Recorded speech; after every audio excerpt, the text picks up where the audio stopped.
guys! Welcome back to my channel. My name is Jenny and ang topic natin for today is about how to use product variation. So this is part of the beginner's tutorial. If in case hindi mo pa napanood yung part 1, 2, and 3 ng beginner's tutorial, please make sure to check it out kasi maraming information na for sure makakatulong sa'yo or makakasagot kung ano man yung mga confusion mo. And don't forget to like and subscribe para at least wala kang ma-miss na learnings and tutorials natin. Para at least mas mapalago mo pa yung business mo in online selling. Okay, ano bang agenda natin for the day? Una, ano ba yung product variation? Ano yung mga different kinds ng product variation? Paano siya ginagamit? Kailan siya dapat gamitin? So, I'll be giving samples para at least mas maintindihan nating lahat kung ano ba tong product variation na to. And of course, my favorite, live demo in Shopee kasi gusto ko nakikita nyo kung paano siya gawin sa Shopee mismo para at least mas masundan nyo at magawa nyo siya if kailangan nyong gawin yung product variation. Okay, ano ba yung product variation? Sabi dito, variations are different options of the same listing. Ang variation, it allows shoppers or yung customer na mamili ng different product characteristics. Ano ba yung mga different product characteristics? Like for example, size, color, or brands. Ito, kunwari may damit tayo. Binibenta natin yung damit sa Shopee. Of course, kailangan mong mamili or kailangan mong maglagay ng product variation para si customer alam niya kung ano yung kulay na pipiliin niya or kung ano yung kulay na o-orderin niya.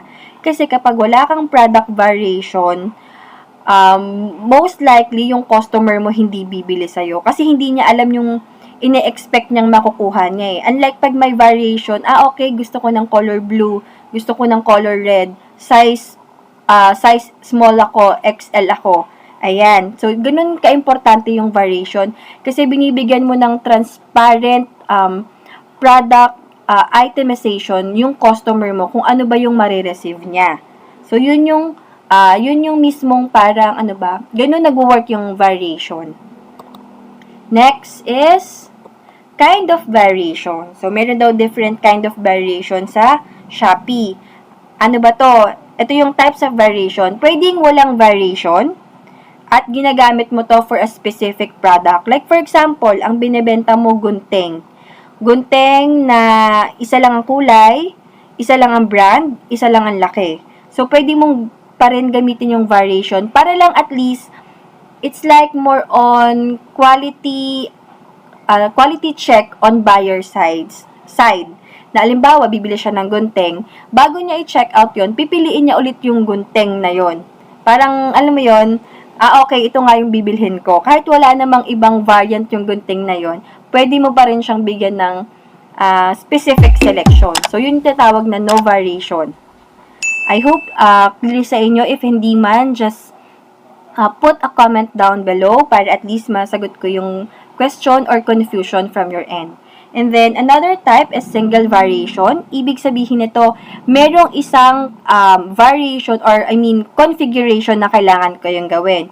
Ang example natin dito, number 1, kunwari hat na available sa different colors. So, isa lang yung size ng hat nyo, pero different color siya. So, kailangan nyo lang gumawa ng isang variation. So, later on, magkakaroon tayo ng demo, tulad ng sinabi ko kanina. Ito na lang yung gagawin nating sample para at least mas maintindihan nyo or mas makita nyo kung ano ba yung single variation tsaka yung two variation.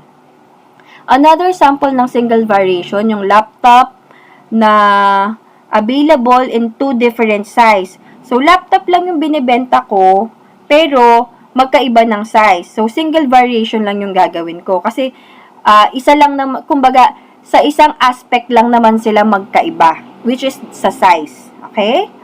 And then, last is the two variation. Ito na yung kailangan mong gumawa ng 2 types of variation kasi sa dalawang configuration siya nagkakaiba.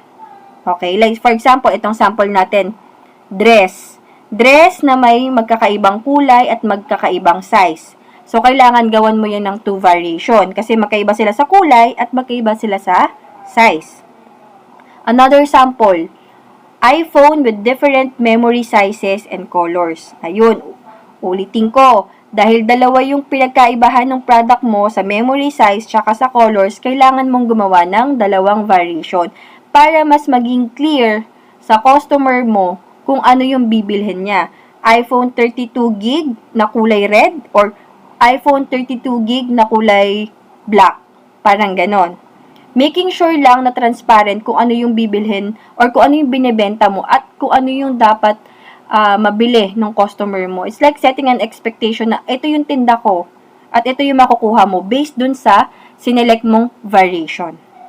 Ayun, I hope clear. Again, if hindi clear, don't forget to comment down below your question because I would love to help and I would love to answer those questions as well.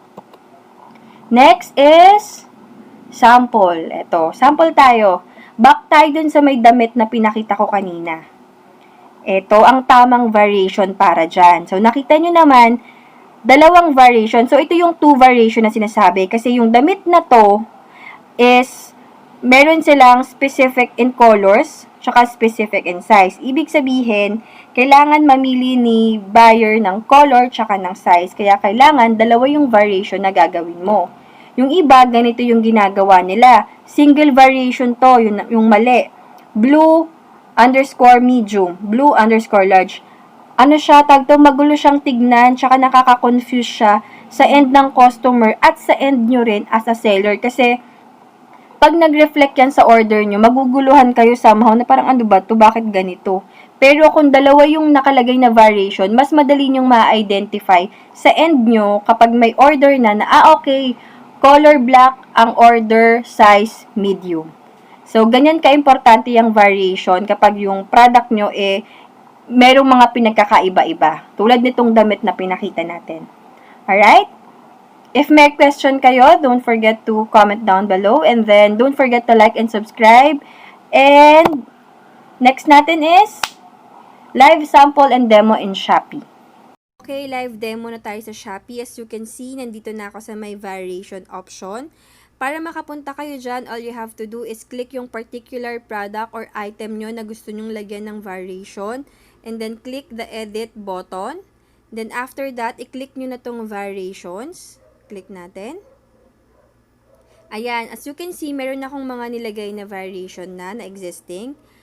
Ang default nito, nakalagay dyan, instead of size, ang nakalagay dito is colors. Pero, pinalitan ko siya ng size. So, pwede nyo rin gawin, pwede nyo paglaruan mismo itong variation kung paano nyo gustong mag-reflect yung product nyo or yung selection to your customer. Okay, tulad nung sample natin dun sa presentation, umpisahan natin sa no variation. Okay, alisin ko muna to para hindi kayo ma-confuse kasi pang pictures yun So, i-edit ko to. Ang sabi, yung no variation, ibig sabihin, yung product mo is specific sa isang variant or specific siya. Wala siyang pinagkaiba sa kulay, wala siyang pinagkaiba sa size, or wala siyang pinagkaiba sa mismong brand. Ang sinample natin doon kanina is yung gunting. Okay, so add lang. Click nyo yung add. Tapos, pwede kong ilagay instead na size, edit nyo. Babaguhin ko. Hindi size lagay ko scissor. Scissor. Ayan. Tapos, ang i-add ko, pag click yung add, lagay ko lang dyan, again, kunwari scissor na pula yung binibenta ko. Lahat ng binibenta kong scissor pula. Kaya, no variation siya. Okay, click ko lang yung okay. Tapos, yan, pwede na akong, pag click ko tong button na to, ibig sabihin, pwede ako maglagay ng picture. Add image to scissor variation. Pwede kong i-click yan, punta lang ako sa gallery, tapos click ko yung scissor. So, pwede nyong gawin yan. Kung gusto nyong lagyan pa ng image, yung mga variation nyo. Sample lang yan. Tapos, dun na ako maglalagay ng stock and price. Ayan next, set stock and price. Kunwari, binibenta ko siya ng 100, ang stock ko, 10. After nan, pwede nyo na siyang i-save.